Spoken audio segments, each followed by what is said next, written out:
Programme मध्य मुकाबले में खुश आमदेद। मैं हूं रबिया एहसन और मेरे साथ मौजूद हैं आमिर मतीन और रऊफ क्लास्टा। और आज के प्रोग्राम में जिन टॉपिक्स पे हम बात करने जा रहे हैं उसमें सबसे पहले मरियम नवाज ने हुकूमत छोड़ने का इंदिया दे दिया। सुप्रीम कोर्ट से बशीर मेमन इल्जामात पर भी नोटिस लेने का मुतालबा कर दिया। किसी निगरान वजीर आजम का इंटरव्यू नहीं कर रहे, ये हमारा काम ही नहीं। फौज ने शेख रशीद के दावे को गलत करार दे दिया। इसके अलावा बात करेंगे वजीर खजाना का इंतखाब। इसहाक डार और मिफ्ता इस्माइल में इख्तलाफात खुलकर सामने आ गए। डार वजीर खजाना ना बनाए जाने पर खफा। इसके अलावा बात करेंगे असखुद नोटिस। सुप्रीम कोर्ट ने नैब और एफआईए को मुकदमात वापस लेने से ताहुक्म सानी रोक दिया। वजीर आजम शहबाज शरीफ और हमजा शहबाज पर अरबों रुपए मनी लॉन्ड्रिंग केस में फर्द जुर्म आयद होने की राह हमवार। डीजी से मनी लॉन्ड्रिंग केस में मुदाखलत का पूछेंगे, अदालत ने नोटिस जारी कर दिया। इसके अलावा बात करेंगे महंगाई का सुनामी, डॉलर ने नए रिकॉर्ड्स बना डाले। मईशत लावारिस, हुकूमत ने इंपोर्टेड गाड़ियों, मोबाइल्स, क्रॉकरी, मेकअप, शैम्पू, अस्तहा, सिगरेट समेत खाने पीने की अशिया पर पाबंदी लगा दी। माशी इमरजेंसी प्लान मौजूदा माशी हालात में कितना मुअस्सर साबित होगा, इसके ऊपर बात करेंगे। आमिर साहब, मरियम नवाज साहिबा ने आज जलसे में, और इट्स बड़ा जलसा था ये कहना पड़ेगा, और इस जलसे में उन्होंने बहुत सारी बातें की, लेकिन जो एक उनका एक पंच लाइन अगर कहें तो वो एक ये थी कि शहबाज शरीफ अवाम पर बोझ नहीं डालेंगे, वो हुकूमत छोड़ देंगे। तो इज इट अ साइन? बिल्कुल, आपने पहले तो सही कहा कि हमारे यहाँ ये गैर ज़रूरी बहस हो जाती है, इतनी पोलराइजेशन है कि हर कोई अपनी मर्ज़ी के फिगर दे रहा होता है। जलसा सरगोदे का उनका बड़ा था और बेशक वो भी क्राउड पुलर हैं। वहाँ पे मैं समझता हूँ कि बल्कि हमज़ा बेचारे को खानापुरी के लिए वहाँ पे जाना पड़ता है। बाहर वो चीफ़ मिनिस्टर ज़रूर हैं, मगर यह है कि मैं अभी तकरीर देख रहा था कि मरियम बीबी की तकरीर के बाद उनकी तकरीर धुंधला जाती है। वो उस तरह के क्राउड पिलर या उस तरह का कैरिस्मा नहीं है, मगर बहरहाल बैलेंसिंग एक्ट उन्होंने करना होता है कि यंगर जनरेशन में दोनों को जाना पड़ता है। ज़्यादा इम्पोर्टेंट था कि वो क्या कहती हैं। तो पंच लाइन जिस तरह आपने कहा कि जब मरियम बीबी ये कह देती हैं, लोगों से पूछती हैं कि महंगाई का बोझ अवाम पे लादने से बेहतर है कि इलेक्शन की तरफ जाना चाहिए, तो उससे मैं समझता हूँ कि ये जो सारी बहस है, शहबाज शरीफ के भी हाथ बंद जाते हैं कि आप ये नहीं कर सकते कि अवामी बातें भी करें और साथ में आप ये वाले बड़े फ़ैसले भी करें, क्योंकि अगर आपने वो बड़े फ़ैसले कर रहे हों, जैसा कि सबको पता है कि सबसे बड़ा फ़ैसला ये है कि IMF से बाहर डील जो होती है, तो उसके बाद पेट्रोल की कीमत बढ़नी है। कितनी बढ़नी है? कोई लोग जो है 25 से लेकर 100 रुपये तक का कह रहे हैं, पर जितनी भी होगी लोगों के लिए बहुत ज़्यादा होगी, और उसकी वजह से बिजली के नर्ख बढ़ने हैं, उसकी वजह से सारी अशिया के नर्ख बढ़ने हैं। तो ये हुकूमत जिसने ये फैसले लेने होते हैं तो वो फिर तैयार करना शुरू कर देती है। वो फिर जलसों के अंदर और बयानात में और तकरीरों में ये कहा जाने लग पड़ता है कि तैयार हो जाएं, आपको और बोझ उठाना पड़ेगा, कौम मुल्क के लिए करना पड़ेगा, मुश्किल हालात हैं, गुजर जाएंगे। मगर जब खुद हुकूमत जलसों में ये कह देती है कि जनाब इलेक्शनों में जाना बेहतर है, तो मेरा ख्याल है आज उन्होंने शहबाज शरीफ साहब के मज़ीद हाथ बांध दिए हैं। और ये आज की दिन में कोई भी अच्छी खबर जो है ना नून लीग और PDM के लिए नहीं आई।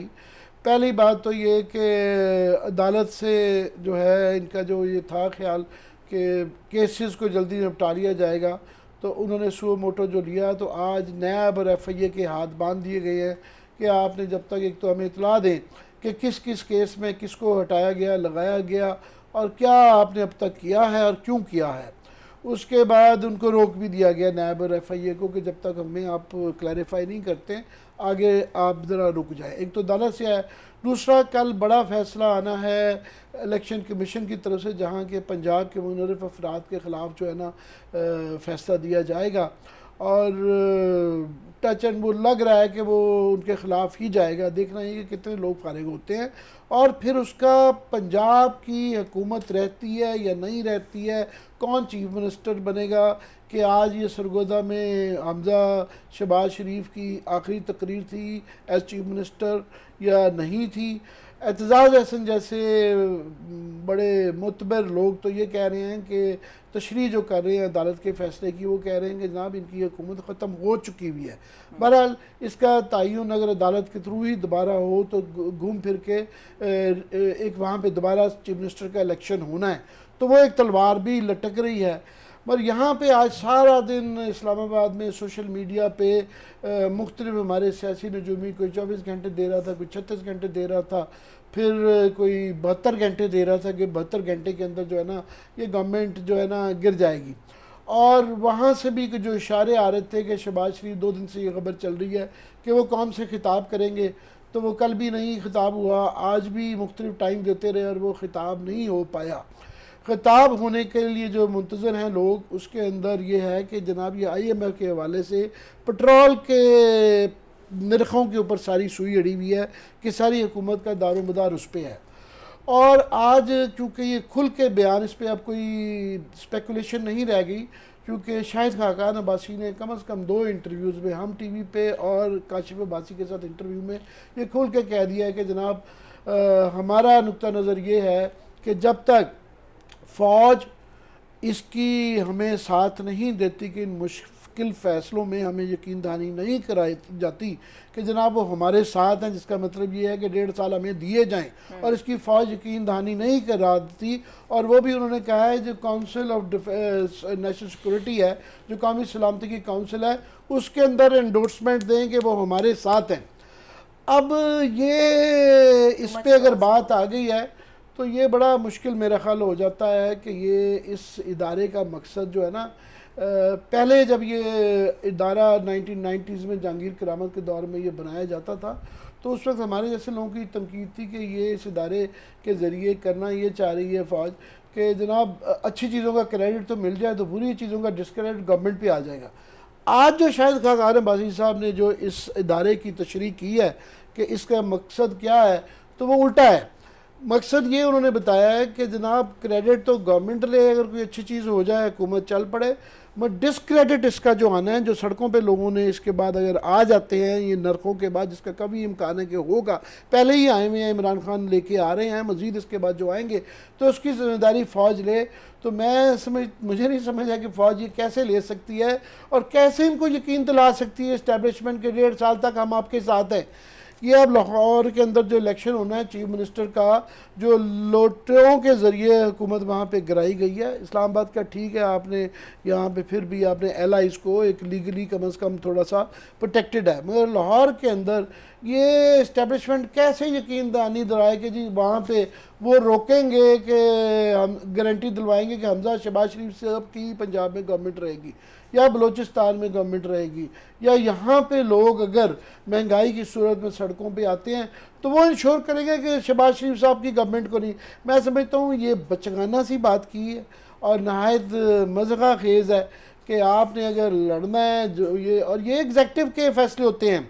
हुकूमत जब आपने उल्टाई थी, जब आपने ये किया था, तो ये बोझ अल्टीमेटली शहबाज शरीफ साहब को उठाना है इस बजट का। अगर नहीं उठाना तो शहबाज शरीफ साहब साइड पे हो जाएं। ये बात कहना कि जी वो सिर्फ उनके उस मीटिंग में बैठने से कौमी सलामती के उनकी इंडोर्समेंट आ जाती है कि इसका मतलब है कि वो 1.5 साल तो मीटिंग्स में तो वो इमरान खान के साथ भी बैठे रहे थे, मगर उसका ये मतलब नहीं था कि इमरान खान को बचाया जाए। हालांकि उस वक्त तो ये कहा जा रहा था कि वो सिलेक्टेड है, अब ये सिलेक्टेड से भी आगे की डिमांड्स कर रहे हैं। ठीक है इखलास साहब, ये भी जिस तरह से फ़ौज की बात कर रहे हैं, आमिर साहब एक तो जलसे के बारे में बताइएगा, दूसरा फ़ौज ने ये भी कहा है कि कोई इंटरव्यूज़ वगैरह नहीं किए जा रहे, और शेख रशीद साहब जो दावा कर रहे थे उसको भी उन्होंने कहा है कि ऐसा कुछ भी नहीं हो रहा, कि हमारा काम ही नहीं है। तो फ़ौज भी अपनी एक पोजीशन ले रही है, एस्टैब्लिशमेंट की पोजीशन उनकी मर्जी, जब कहें कि हमारा काम नहीं है, जब कहें हमारा काम है। ये तो ऐसे भी बहुत सारे बयानात हैं जिस पे उन्होंने अपना काम बना लिया था। काम नहीं था तो फिर आपको याद होगा यहाँ पे ISI का जो मैच था उसमें भी सीक्रेट मुलाकातें होती रही हैं, वो भी काम नहीं था। अगर देखा जाए शहबाज शरीफ से हुई, ख्वाजा आसिफ थे, बिलावल थे, एहसन इकबाल थे, शहरी रहमान साहबा थी, तो कई मुलाकातें हुई हैं उनकी, उस वो भी काम नहीं था। अगर उनका काम तो नहीं था कि पार्लियामेंट में वहाँ पे वो होनी है, उधर आपकी वोटिंग होनी है, आपके बिल पेश होने हैं, आपने आके इमरान खान साहब की हुकूमत के बिल का आपने पैसेज करवाना है। तो उस वक्त भी मुलाकातें हो रही थी, आर्मी के हमारे टॉप कमांडर्स जो हैं मुलाकातें कर रहे थे।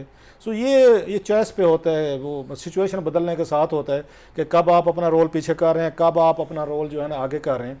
पहले भी तो ये खान साहब को क्या शिकायत पैदा हुई थी कि पहले यहीं पे ISPR की प्रेस ब्रीफिंग में माजी में हमने देखा, वो कहते होते थे कि हम फ़ौज के साथ इसके साथ खड़े हैं हुकूमत के, जो उन्हें कॉन्स्टिट्यूशनली कहना भी चाहिए था। खान साहब इसी चीज़ से तो नाराज़ हों जब उन्होंने कहा जी हमारा कोई लेना देना नहीं है, मतलब हम न्यूट्रल हैं। तो लड़ाई सारी किस चीज़ की हुई थी? यहीं से तो हुई थी कि 3 साल तो आप कहते रहे हम आपके साथ हैं, अब आप कह रहे हैं हम न्यूट्रल हैं, अब आप कह रहे हैं हमारा काम नहीं है। काम वो अगर कह रहे हैं तो चलो जी मान लेते हैं, बड़े लोग हैं, बड़े लोगों की बातों को तो डिनाई नहीं किया जा सकता। नो कमिंग टू द इसके लिए मरियम का जो जलसा हुआ है, ये बड़ी एक क्लियर डिवाइड है PML नवाज़ के अंदर, जो पहली दफ़ा मेरा ख्याल है खुलकर सामने आई है। एक तो यह है कि मरियम नवाज़ साहिबा जो है वो इस बात पे बिलीव नहीं करते, उनके ट्वीट्स भी मैं देख रहा था, मैं उनकी गुफ्तगू ट्वीट से कह रहा हूँ कि हमें सॉफ्ट होना चाहिए, हमें इस पे अटैक्स नहीं करने चाहिए इदारों पे, या इदारों के साथ हमें ज़्यादा बना कर रखने की कोशिश करनी चाहिए। मुझे उनकी गुफ्तगू से अंदाज़ा हो रहा है वो ये समझते हैं कि इमरान खान की स्ट्रेटजी ठीक है, कि खान साहब जो हैं फ़ौज पर भी चढ़ाई की है उन्होंने, और ऐसी वैसी आज तक किसी ने चढ़ाई नहीं की, मीर जाफ़र तक वहाँ तक लेकर गए हैं मामलात जो हैं, और किसी को ज़रूरत नहीं हुई, खान साहब ने ज़रूरत की। उसके बाद हमने देखा वो समझते हैं कि आर्मी दबाव में आई और उन्होंने हुकूमत को कहना शुरू कर दिया कि जुलाई अगस्त में आप इलेक्शन करवाएं, क्योंकि नहीं तो खान साहब जो है वो हमारे लिए मसला बन गए। कल खान साहब ने उसी वजह से कह दिया कि आपकी फैमिलीज जो है वो हमारे साथ आ रही हैं वो करने के लिए, और आर्मी की तरफ से कोई उसकी क्लैरिफिकेशन भी नहीं आई। सो वो ये समझ रही हैं कि ये तरीका ठीक है, आपको घर नहीं बैठना, आपने चुप नहीं करना, आपने इदारों से बना कर नहीं रखनी, नहीं तो इदारे जो है ना आपके साथ ठीक नहीं रहेंगे। उन्हें ये सुप्रीम कोर्ट से फील हुआ है कि इमरान खान साहब और इनकी पार्टी ने जितनी बम्बार्डमेंट की है मेरा ख्याल सुप्रीम कोर्ट पे, सोशल मीडिया पे, ट्विटर पे या टीवी शोज़ में, अगेन वुड से उन्होंने खैर हमला करवाया था, वो शरीफ फैमिली ने वो 1998 में उन्होंने हमला करवाया था। इन्होंने जो वर्बल उन पे अटैक्स आए हैं कोर्ट पे, और कोर्ट खुद कहने पे मजबूर हो गई थी, वो तो खान साहब ने हुए हैं। सो वो ये समझ रही हैं कि जो उन पे अटैक्स आए हैं, ये कोर्ट पे आए हैं, जजेस पे आए हैं, तो वो भी उसी तरह के फैसले जो हैं वो जो इमरान खान साहब उससे खुश हुए हैं। सो इसलिए वो एक पार्टी के अंदर दो चीज़ों पे उनकी राय डिफरेंट है। एक तो इलेक्शन पे है, इनका अपना ग्रुप है मरियम नवाज़ साहिबा का, जिसमें परवेज़ रशीद साहब हैं, जिसमें मोहम्मद ज़ुबैर साहब हैं, जिसमें मरियम नवाज़ साहिबा हैं, या ये लोग हैं, ये समझते हैं कि आपको एग्रेसिव पॉलिसी रखनी चाहिए, आपको ये नए इलेक्शन करवाने चाहिए, ये नए इलेक्शन के हक़ में है। वो ये समझते हैं कि हमें नहीं भागना चाहिए, ना ये समझा जाना चाहिए कि हम मैदान से भाग रहे हैं और खान साहब क्योंकि जलसे कर रहे हैं, हम जलसे नहीं कर सकते, लिहाजा वो काउंटर जलसे भी कर रही हैं, नंबर एक।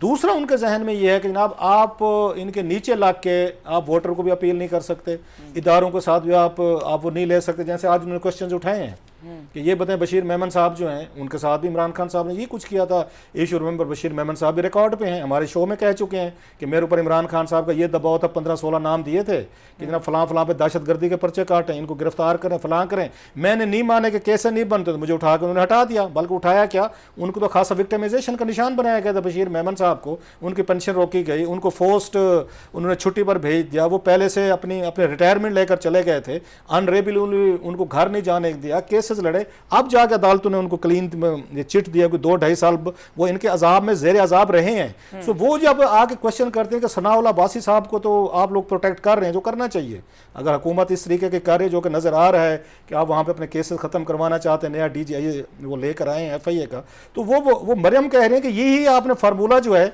बशीर मेमन पे क्यों नहीं अप्लाई किया था, वो भी तो इसी आके हालात का शिकार हुए थे। या पंजाब में 6-7 हमने देखे IGs वो चेंज हुए हैं, बल्कि रोज़ाना चेंज होते थे वहाँ पे आपके, और उसमें पुलिस वाले हुए हैं, उसमें बहुत सारे हमने देखा है कि वो हुए हैं, एक उसमें हमने चीफ सेक्रेटरी देखे। लेकिन एक चीज़ उसमें फ़र्क हो सकता है कि उन्हीं के ज़रिए को इमरान खान साहब अपने केसेस सेटल नहीं करवा रहे थे जो इन पे इल्ज़ाम है। इन पे इल्ज़ाम यह है कि इन पे मरियम नवाज़ साहिबा पे केसेस हैं, इस पे बाद आसिफ अली जरदारी पे हैं, इसके बाद ये शहबाज शरीफ साहब पे, आधे से ज़्यादा कैबिनेट पे तो केसेस हैं। सो इनका केस इसमें डिफरेंट हो सकता है। लेकिन मरियम ये चीज़ जो है जो लग रहा है, आज उन्होंने बड़ी सख्त उन्होंने तकरीर की है, वो अपने बाप से, अपने वो चचा से, अपनी पार्टी से बिल्कुल मुख्तलिफ लाइन रखती हैं।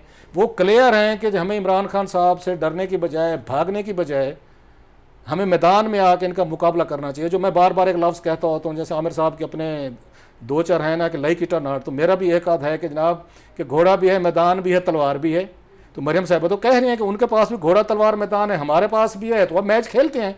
सो इस वक्त अगर कोई वहाँ पे उसमें डरा हुआ वो कैंप है तो वो नवाज शरीफ साहब का है या इनका है, इनका ये शहबाज शरीफ का। मरियम इज़ रेडी, वो तो कह रही है कि आएँ, बल्कि उन्होंने जो कहा है कि हम क्यों टोकरा उठाएं इनके इसका जो एक्ट्स ऑफ ओमिशन कमीशन है उन पे हम क्यों जाएं। सो वो पार्टी की लाइन जो मरियम की है वो बड़ी सख्त लाइन है, और पार्टी के अंदर बहुत सारे लोग जो हैं वो मरियम की लाइन के साथ खड़े हुए हैं कि हमने क्यों बोझ उठाया है। और लगता यह है कि इन तमाम फैसलों में जिससे वो तकरीरें कर रही हैं, again she is not part of those, उसके नहीं है। लेकिन ये इनकी अपनी हुकूमत के लिए बड़ी ख़तरनाक चीज़ है कि वो उनकी बेटी होकर नवाज़ शरीफ की इतनी बड़ी मुख्तलिफ लाइन ले रही हैं जो उनके चचा की हुकूमत के लिए वो ज़्यादा ख़तरनाक है। और जो यहाँ पर इंस्टेबिलिटी हो रही है, जो आपकी अनसर्टेनिटी है, वो बढ़ती जाएगी। वो तो यही कहेंगे कि एक हाउस जो हाउस ऑफ शरीफ है वो इलेक्शन के हक में है, जो इमरान खान चाहता है। सो मरियम नवाज़ की और इमरान खान की लाइन एक हो गई है, ज़हन में रखें। They are thinking on the same line. जो मरियम नवाज साहबा जो हैं वो ही कह रही हैं जो इमरान खान कह रहा है कि इलेक्शन कर, वो कहती है इलेक्शन करवाएं।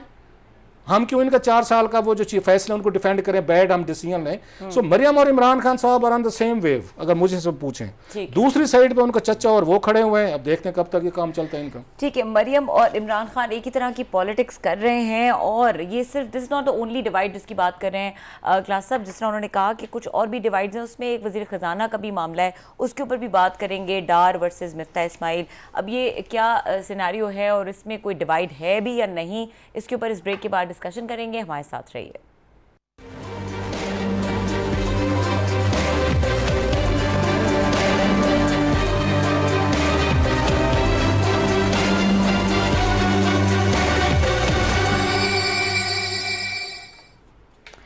Welcome back. डिस्कशन को आगे बढ़ाएंगे। क्लास साहब, हमारे साथ बशीर मेमन साहब मौजूद हैं, और आज के जो मरियम नवाज़ ने जिस तरह से जिक्र किया है, तो he is the most relevant person कि वो भी बताएं कि उनका क्या टेक है। ऑलरेडी हम जानते भी हैं, बट हमारे साथ लाइन पे मौजूद हैं। अस्सलाम वालेकुम बशीर मेमन साहब। वालेकुम अस्सलाम बेटा। ये बहुत शुक्रिया मेमन साहब, आपने हमें ज्वाइन किया। 2-2.5 साल से हम आपका इशू देख भी रहे हैं, बहुत सारी दफ़ा हमने अपने प्रोग्राम में भी आपको लिया। आप बड़े वोकल रहे हैं जो ये पिछले 2-3 सालों में। आपके खिलाफ मेरा ख्याल है आपके पे जो शिकायत थी कि विक्टिमाइज भी किया गया आपको पिछली हुकूमत में। अभी शायद आपके केसेस जो हैं, आपको वहाँ से क्लीन चिट मिली है, उधर से वहाँ से कोर्ट से अपने केसेस जो थे उनमें से बरी हुए हैं सब कुछ। आज मरियम साहबा ने कहा है कि आपके साथ भी ज्यादतियाँ हुई, आप पे भी दबाव थे, प्रेशर थे, हटाया गया, तो उस वक्त तो कोई कार्रवाई नहीं हुई, किसी कोर्ट ने कोई उस पर एक्शन नहीं लिया, कोई सो मोटो नहीं लिया गया।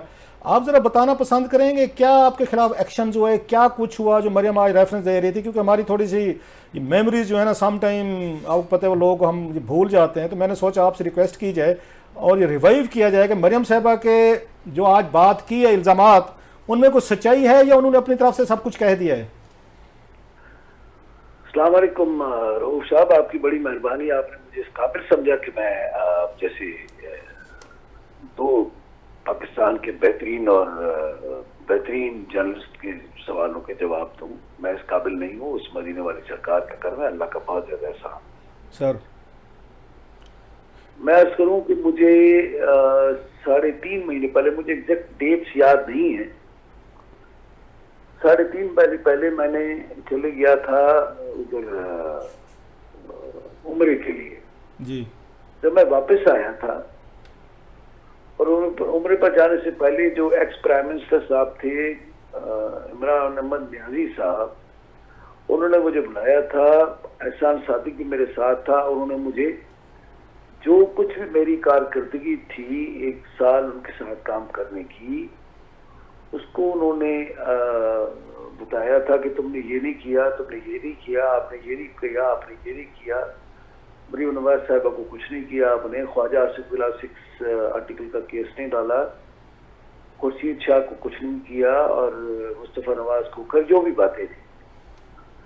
और उसके बाद जाहिर है मैंने 2 दिन के बाद उम्र के लिए जाना था, तो उधर ही मतलब जाहिर है 2 दिन के बाद तो फिर वो वीडियो स्कैंडल भी उस जमाने में हुआ था, और उस जमाने में ही जो फरमाइश ये थी कि मरियम नवाज साहबा को इसमें दहशतगर्दी में चलान करें कि वो टेरराइज हो गया था। तो उससे पहले 5-7 दिन पहले जो मीटिंग हुई थी, ये आप उस वीडियो स्कैंडल की बात कर रहे हैं जो जज अरशद मलिक साहब की जी हाँ दिखाई थी मरियम साहबा ने प्रेस कॉन्फ्रेंस में। मैं अपने व्यूअर्स के लिए बता रहा हूं। तो उन्होंने कहा था कि प्राइम मिनिस्टर साहब का ये ख्याल था उस वक्त के प्राइम मिनिस्टर का कि ये फौरन से पहले अभी का अभी इसको टेररिज्म में नहीं देना चाहिए, इसलिए कि जज टेरराइज हो गया।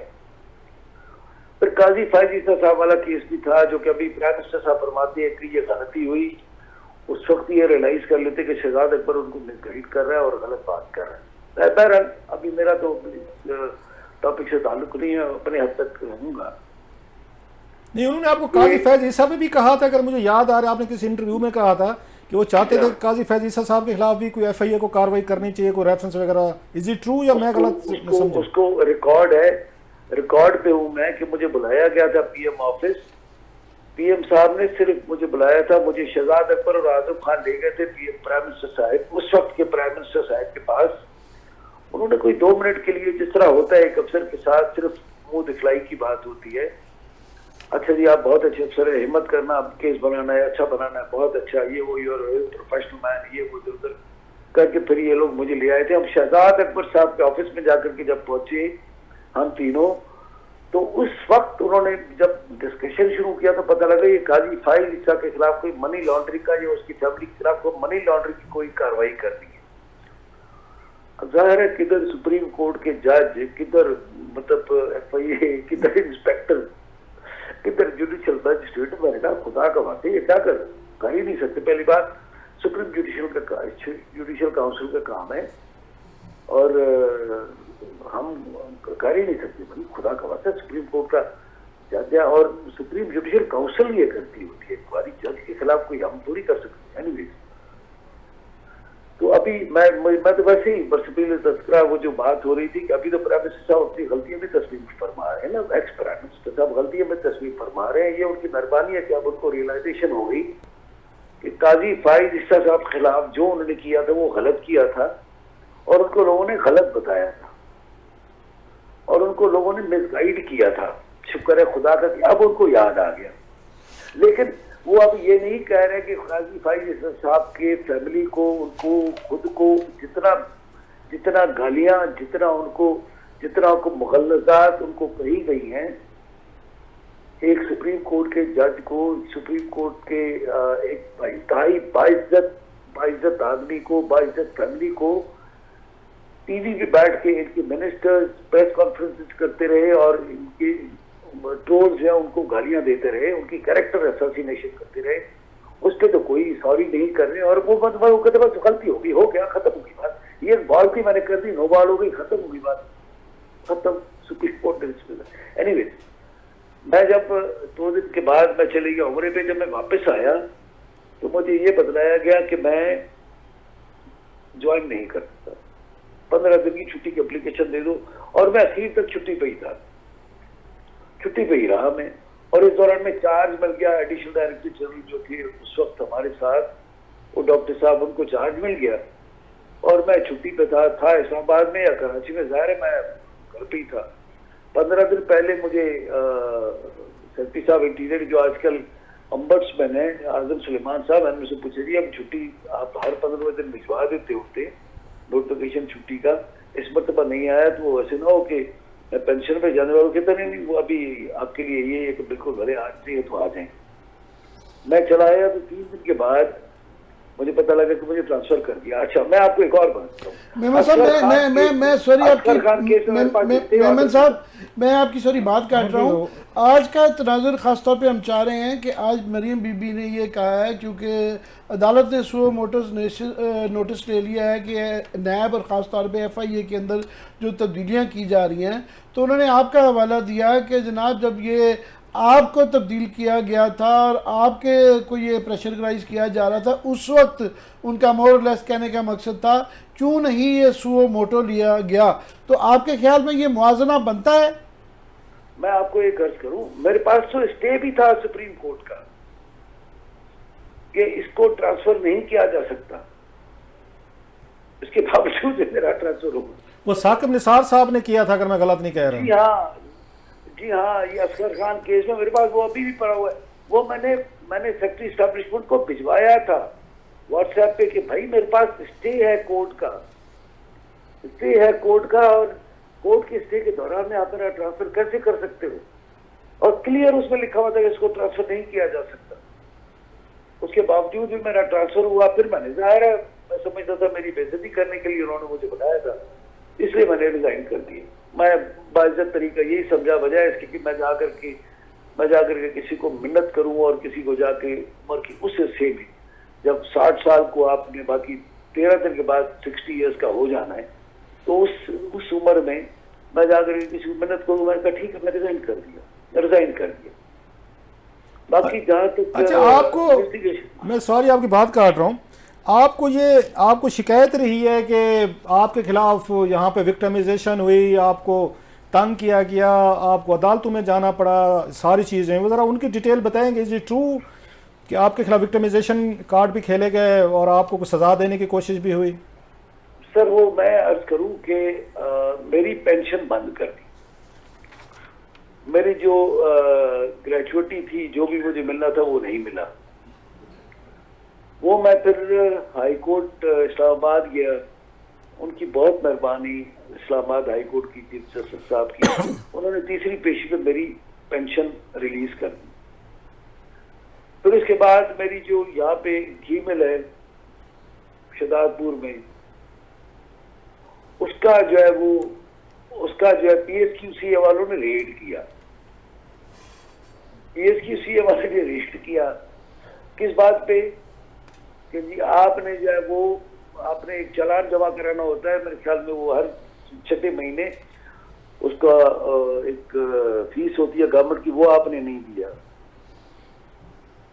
हम फिर उसके खिलाफ हम गए कोर्ट में। एनीवेज फिर ट्रेड जो उसका होता है इंटेलेक्चुअल प्रॉपर्टी ऑर्गेनाइजेशन वालों ने भी उन्होंने भी एसपी साहब को लिखा कि इसको रेड करके इस फैक्ट्री को सील कर। इंटेलेक्चुअल प्रॉपर्टी ऑर्गेनाइजेशन आईपीओ जो है वो मिनिस्ट्री ऑफ कॉमर्स के अंदर में आता है, और उधर उसको मॉनिटर जो है वो ऊपर से खुद कोई भी कर रहा था, नाम लेना मुनासिब नहीं। और उन्होंने मेरी फैक्ट्री पे पुलिस को कहा रेड करो। फिर हम हाई कोर्ट हैदराबाद गए, उनसे हमने ऑर्डर्स लिए, तब जाकर के हमारी फैक्ट्री को चलने की इजाजत मिली। अच्छा, आपके खिलाफ मीरान शाह, मैं आपको अर्ज करूं, मेरा मीरान शाह में मेरी जी यूनिट था, उस पे शहबाज गिल साहब ने एक प्रेस कॉन्फ्रेंस किया कि मैं टैक्स का बहुत बड़ा चोर हूं। अच्छा, उन्होंने मेरा इंपोर्ट ही बंद कर दिया, आप देख लें। अच्छा, फिर उसके बाद 100 किस्म के ऑब्जेक्शन, इंस्पेक्शन ही नहीं हुआ, और जाहिर है मैंने वो फैक्ट्री फिर जाहिर है मैं I had to sell that भाई जो भी बची। अच्छा, आपके खिलाफ एफआईए में भी मुझे याद पड़ता है स्टोरीज हुई हैं, एफआईए भी इन्वेस्टिगेशन कर रही थी लाहौर में, आपको वहां भी मेरा ख्याल पेशा हुई थी, कुछ आप पे इल्जामात थे। Is it true? Sir FIA में मेरे खिलाफ 3 केसेस जो कि 2004 के वकूआ हैं, 2010 के हैं और 2011 के हैं। उन वकूओं के ऊपर मुझे नोटिस दिया गया कि ये जो अक्यूज्ड है उसका नाम उमर फारूक जहूर जी, वो है, उसकी फोटोग्राफ एक कोई जर्नल है नॉर्वे का, उसमें के अंदर छपी है, तो ये तुम्हारा दोस्त है। आपने उसको 2004 में भी मदद की, 2008 में मदद की, 2011 में भी मदद की, जो कि उसने फ्रॉड किए थे, जो भी किए थे उसने किए थे नॉर्वे में। वो मेरे जमाने में 32 मरतबा आया था यहाँ पे इन एंड आउट। तो वो फिर मैं यहाँ से मैंने ट्रांजिटरी बेल कराई, इससे मुझे डर था कि ये कहीं मुझे अरेस्ट ना करे। मैंने कराची से ट्रांजिट बेल कराई, बेल फॉर अरेस्ट जाकर कराई, प्री अरेस्ट बेल जाकर के ट्रायल कोर्ट से करवाई, और high court Punjab high court Lahore bench, उनकी बहुत मेहरबानी है। उन्होंने फिर मुझे, मैं इन बुनियाद के ऊपर कि मेरे साथ ये विक्टिमाइजेशन हो रही है, इतनी सारी हुई है पीएसक्यूसीए का और ये वो जो भी था, वो मैंने बातें दी, और उनका कि बिल्कुल जो जज साहब ने मुझे हाई कोर्ट लाहौर ने मुझे वो नो कोर्सिव एक्शन का ऑर्डर दे दिया। फिर हमने एक और पिटीशन की, उसका भी मुझे दूसरे जज साहब ने बहुत मेहरबानी की। मैं 2 मुख्तलिफ जजेस की बात कर रहा हूँ, उन्होंने मुझे रिलीफ दिया, लाहौर हाई कोर्ट ने, 2 हाई कोर्ट के जजेस ने, और ट्रायल कोर्ट ने भी बहुत मेहरबानी की। बाद में उन्होंने, जाहिर था कुछ भी नहीं, मेरा क्या ताल्लुक है, मैं तो तो एसपी था जब 2004। मेमन साहब, आपको कोई रिग्रेट्स हैं कि एक prime minister of the day या उनके वहाँ पे प्रिंसिपल सेक्रेटरी या शहजाद अकबर साहब आपको ऑर्डर्स दे रहे थे, वो समझते हैं हम एग्जीक्यूटिव अथॉरिटी हैं, हमारे पास पावर्स हैं, हम एफआईए को कहें कि फलां लोग जो हैं इनके खिलाफ आप जाकर लीगल ग्राउंड्स पे कार्रवाई करें, आप उनको डिफाई करते रहे, उनकी तरफ से ये आता है कि आपको उनके ऑर्डर्स मानने चाहिए थे। आपको ये भी फील होता है कि जब आपको प्राइम मिनिस्टर ऑफ पाकिस्तान ये कुछ ऑर्डर्स दे रहे हों, कुछ कैबिनेट के डिसीजंस आपको दे रहे हों, आपने उन पे इम्प्लीमेंटेशन नहीं किया, लिहाजा उन्होंने ये कार्रवाइयाँ की जो आप बता रहे हैं? बात यह है कि जो हो रहा था वो तो मैं फेस कर रहा था। जाहिर है बरासरा साहब, आप खुद समझते हैं कि मैं मतलब क्या कर सकता हूँ। अगर गवर्नमेंट बेंट अपॉन, मैं क्या कर सकता हूँ? वो जब चाहे जो चाहे कर सकते हैं। आप करते कुछ नहीं सकते। Retired government servant what can he do? या कोई भी एक मैं तो आम आदमी हूँ ना इस वक्त। आम आदमी क्या कर सकता है? एक लास्ट क्वेश्चन सर, खुदा के हुजूर बैठ के गिड़गिड़ा के बददुआई कर सकते हैं, वो भी नहीं करता। मैं तो बददुआ भी नहीं करता किसी को। मैं सिर्फ और सिर्फ यही सोचता हूँ कि यार खुदा इनको हिदायत दो। अच्छा, लास्ट क्वेश्चन सर, आपने आसिफ अली जरदारी साहब का सबसे बड़ा फेक करेंसी अकाउंट जो था, उसमें इमरान खान साहब ने आपको शाबाश भी दी थी, वो भी खबरें सामने आई थी। आपने 40 बिलियन के वो जो फेक अकाउंट्स है वो सामने लाए, इन्वेस्टिगेशन की, दबाव था, जरदारी साहब गिरफ्तार हुए, उसके बाद फरियाल साहबा गिरफ्तार हुई। आप सिंध में रहते हैं, सिंधी हैं, मेमन हैं, उनकी हुकूमत है वहाँ पे, तो इस तरह की कोई विक्टिमाइजेशन आपको सिंध में भी वहाँ पे सामना करना पड़ा ये जरदारी साहब या उनके हुकूमत के हाथों, जैसे आप अभी बता रहे हैं कि यहाँ इमरान खान साहब, शहजाद अकबर साहब ने आपको रिटायरमेंट से पहले या बाद में जिस तरीके की आपके बकौल आपको विक्टिमाइज किया, सिंध में भी हुआ? सर, आसिफ अली जरदारी साहब हक अली जरदारी साहब के बेटे हैं और वो जानते हैं वो नहीं करेंगे। ये वफादारी है उनके अंदर और उनको पता है कि वो केसेस कैसे बने थे। ये सुओ मोटो लिया था सुप्रीम कोर्ट ने, उधर से केसेस बन के बाद में चले गए थे सुप्रीम नैब में हुए थे ट्रांसफर। वो जो अरेस्ट वगैरह हुआ था वो नैब ने किया था। हमारे वाले केसेस भी जिनको मैंने इनकार किया था वो भी नैब ने ले लिए थे, नैब ने किया। और बाद में जो जिनकी बेल हुई उनके जो बेल ऑर्डर्स आप पढ़ ले, खुर्शीद शाह साहब का बेल ऑर्डर पढ़ ले, मुस्तफा नवाज कुकर साहब का तो खैर खुदा, उनको तो खुदा ने बचाया। बाकी जो भी अरेस्ट हुआ उसके नैब के ऑर्डर्स, जो सुप्रीम कोर्ट ने जो खुद जो ऑर्डर्स दिए उनको कर ले। मैं सिर्फ ये कहता हूँ इन्वेस्टिगेशन इस वक्त भी कोई ऐसा FIA में, पुलिस में, जो भी नैब में कोई भी अफसर ऐसा नहीं होगा जो इन्वेस्टिगेशन ना कर रहा हो, और ये होता है। नहीं, मतलब सिंध में आपके खिलाफ कोई कार्रवाई वहाँ पे उनकी हुकूमत ने नहीं की ऑन द बेसिस कि आप जरदारी साहब और फरियाल साहबा को आपने इन्वेस्टिगेट किया, बल्कि मेरी खबर तो ये थी कि आपकी शायद जरदारी साहब की या फरियाल साहबा के साथ ये ड्यूरिंग इन्वेस्टिगेशन ज़रा कोई थोड़ी सी गर्मी सर्दी भी हो गई थी जब आप इस सवाल जवाब हो रहे थे। सिर्फ ये फर्क पड़ा है कि जो दोस्त है जो अगर ये भी मैं बस मजाकन कह रहा हूँ कि उन्होंने आप जो है वो शादी पे बुलाना छोड़ दिया। गर्मी पे मैं गया था तो मैंने शिकवा जरूर किया। इतना तो बनता है मेमन साहब, आप किसी बंदे को उठा के जेल में डाल दें, अनवर मजीद को डाल दें, उनके फ्रंट मैन को डाल दें, फरियाल साहबा को डाल दें, तो उसके बाद वो शादी पे भी बुलाएं आप आपको, ये तो मेरा ख्याल है इज़न्ट इट टू मच? मैंने फरियाल तालपुर साहबा को, उनका वो बेल पे थी हमारे केस में जी, अनवर मजीद को और उसके बेटे को, वो तो सुप्रीम कोर्ट में आए थे बेल कराने के लिए, बेल नहीं हुई तो आप सुप्रीम कोर्ट से कहां से बाहर निकल।